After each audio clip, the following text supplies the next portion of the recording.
We have Joan Lester here with us, who just wrote Black, White, Other, and that released in September.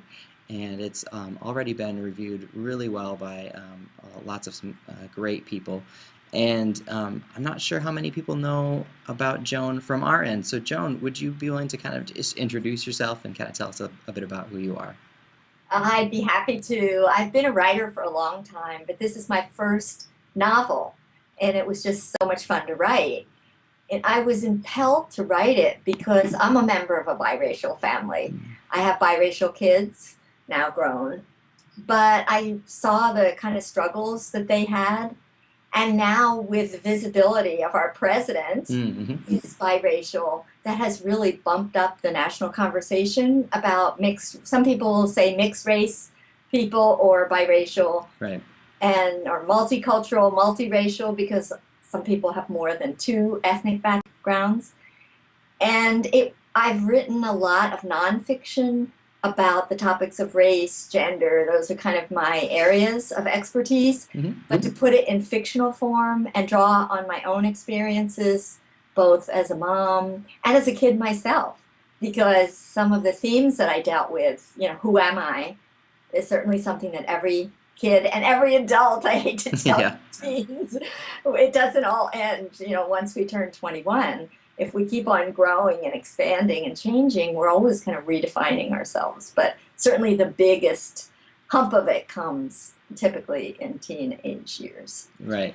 This book, Black, White, Other, you said you've written some nonfiction books. This is your first, is this your first fiction book? It is my first fiction. I know it's your first teen book, but I didn't realize it was your first fiction as well. So you're doing a couple of firsts then. I am. Yeah. And I had a lot of arrogance when I started fiction. Because after writing nonfiction, I thought, oh, fiction, how hard can it be? You just make it up. Right. Because with nonfiction, and I wrote about a lot of political topics, I always had to, quote, get it right. Right. Because historical accuracy, and I didn't want my work to be trashed because I wasn't getting the, quote, the facts right. So I thought, oh, this is going to be so much fun. Well, it has been fun, but it hasn't been quite as easy as I thought, because in order to write good fiction, you have to create characters that people really care about, who have flesh and blood, and you have to create a plot that moves along, and that the characters are getting into interesting situations with conflict, and write good dialogue, and have and I wanted my story to be inspiring to people too, because that's the kind of literature I like to read and like to pass on. I mean, didn't want it to be completely bleak and have, just a really sad ending. I wanted to empower the reader. So to do all of that, it took a number of years. People are surprised. I actually started this book 7 years ago. Wow. You were talking about the research that you did, and you said it was the WPA, is that correct? Correct. Is that a place that, some of our readers can go themselves and read some of the... It's really fascinating stuff to read actual letters.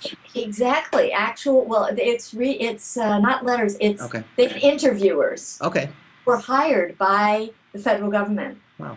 To go out do research. It was during the Depression, and they did these kind of projects partly to give work to people, and also, to have this historical record. Somebody realized that people were dying, and it's now or never.